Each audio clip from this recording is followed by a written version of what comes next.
마음 관찰을 배워서 하는데요. 지도해 주시는 분의 설명을 받으면서 하면 혼자서는 안 될 때보다 훨씬 수월하게 되는 걸 경험했습니다. 모든 근심 걱정을 부처님 안내자에게 맡기게 한다고 생각하면서 하니 마음 관찰이 잘 되었습니다. 이에 관한 법문을 청합니다. 사실 명상을 접근하는 방식은 여러 가지가 있습니다. 하나로 정해진 건 없습니다. 때로는 호흡 명상처럼 호흡의 주의력을 유지하면서 마음 챙김을 개발하고 마음을 좀 강력하게 만들어야 되는 이런 측면도 사실 필요합니다. 근데 때로는 내 마음을 좀 관찰할 필요가 있습니다. 관찰하면서 어떤 장애가 일어났다면 장애를 버리는 이런 어떤 것이 필요할 때가 있습니다. 근데 아무래도 보통 뭘 하든지 간에 유도 명상 누가 지도를 해주면서 어떤 유도하는 그런 어떤 그 얘기를 들으면서 하다 보면 좀 효과가 좋습니다. 이게 일종의 그게 안내하는 안내자 역할을 하는 거죠. 내가 따로 생각을 일으키지 않아도 어떤 유도하는 누군가 있으면 누구의 말이나 어떤 유도 명상 이런 게 있으면 내가 마음이 저절로 이제 그쪽으로 향하게 되거든요. 어느 단계가 되면 마음을 이렇게 쓰고 이렇게 쓰라고 하는 그런 어떤 지침을 주기 때문에 그런 것들이 처음에는 상당히 도움이 되죠, 이게. 그러니까 이제 그런 방법도 한번 써보는 게 좋습니다, 이게. 근데 이 마음이란 계속 변하거든요. 때로는 마음을 관찰하면서 이런 장애를 버려야 될 때도 있는 것이고, 때로는 호흡같이 하나의 어떤 명상 주제를 알아차리면서 마음을 강력하게 개발해야 될 때도 있습니다. 그러니까 적절하게 이것을 잘 조절해야 됩니다. 이게 정해상수라고 하죠. 사마타와 이빠사나를 아주 조화롭게 잘 하는 겁니다. 이게. 때로는 단일한 명상 주제를 알아차리면서 그렇게 되면 마음이 굉장히 강력해지기 쉽습니다. 강력해지고 에너제틱해지고 마음이 그대로 멈추기가 쉽습니다. 근데 때로는 그런 장애가 일어났을 때 그런 장애를 잘 관찰하고서 이게 그런 장애의 속성을 알고서 그걸 버려야 될 때가 있거든요. 이해하고서.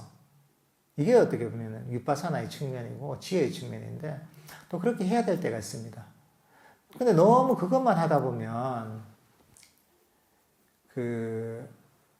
일종의 이제 정신적 에너지가 충전이 잘 안 됩니다. 아주 뭔가 이해는 생기는데 어떤 의식이 아주 표면에서만 왔다 갔다 하게 되거든요. 그러니까 너무 관찰만 하잖아요. 마음을 관찰만 하면 그 정신적 에너지, 마음 챙김 에너지가 부족합니다. 이게. 그러니까 우리가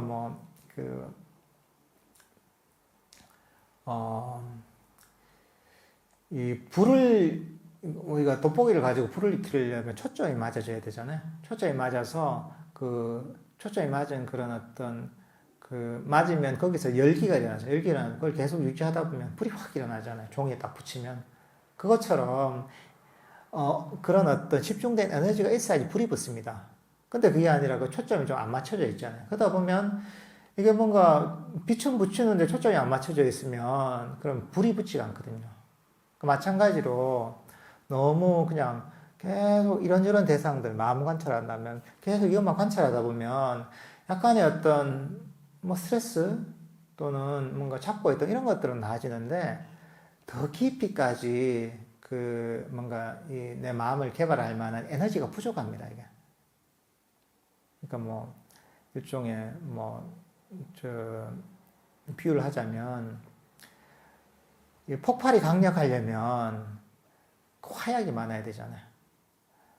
화약이 많으면 많을수록 거기에 불을 붙였을 때 폭발이 커지잖아요. 근데 화약은 정말 이제 손톱만큼밖에 없는데 맨날 거기에 불을 켜고 있어요. 그러면 뭔가 조금 터지긴 터지죠. 퍽퍽 터지긴 터지죠. 그것도 폭발은 폭발이죠. 그렇지만 그걸 가지고 큰 건물을 무너뜨린다 할까? 이럴 수는 없단 말이죠. 그러니까 너무 이 마음 관찰을 할 때 그것만 하다 보면 아주 깊은 통찰을 일으킬 만한 정치적 에너지가 안 모입니다, 이게. 아주 가벼운 것들만 자꾸 쳐내게 되고, 그리고 뭔가, 우리 아르말이라고 하는 이해만 계속 늘어나지만 깊이 있는 통찰이나 체험은 좀 하기 힘든 거죠. 그러니까 이 두 가지, 어떤 삼매를 개발하는 것과 시혜를 개발하는 것, 요 두 가지를 아주 적절하게 조화롭게 잘 활용을 해야지, 그래야지 명상이 제대로 발전할 수가 있습니다. 그렇게 이해하면 될 것 같습니다. 불교의 사마타는 그치는 것인가요? 아니면 집중하는 것인가요? 어느 것이 본래 뜻에 가까운가요? 사실 이거는 우리가 사띠 또는 마음챙김에서 얘기했듯이 단순히 사마타만 얘기할 수가 없습니다. 불교 수행은 사마타 이파사나가 사실 결합이 되어 있는 겁니다. 금방 앞에서 얘기했던 거 비슷합니다. 사마타 이파사나는 같이 가야 됩니다. 이거는 떼놓을 수가 없는 겁니다. 손을 볼 때 손등과 손바닥을 분리할 수 없단 말이죠.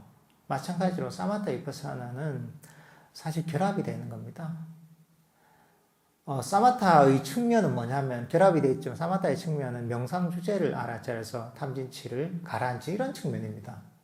이파사나는 무상고 무아 어떤 법에 대한 이해를 바탕으로 해서 탐진치를 놓아버린 이런 측면입니다. 이 두 가지가 적절하게 결합이 돼 있어야지, 그래야지 명상이 제대로 진전할 수가 있습니다. 이런저런 장애들을 버리고서 깊이 있는 명상을 할 수가 있습니다.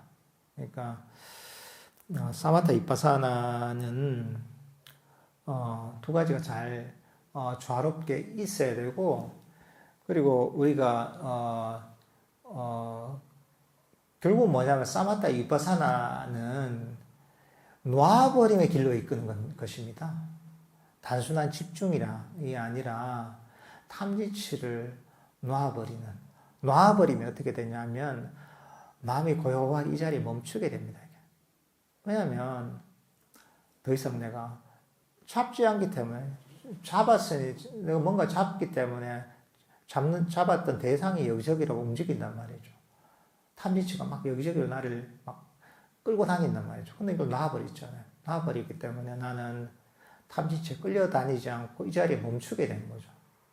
그리고 더 이상 피곤하게 달리지 않고 편안하게 이 자리에 쉬게 되는 거죠. 이게 바로 사마타 이파사나가 하는 역할입니다. 이게.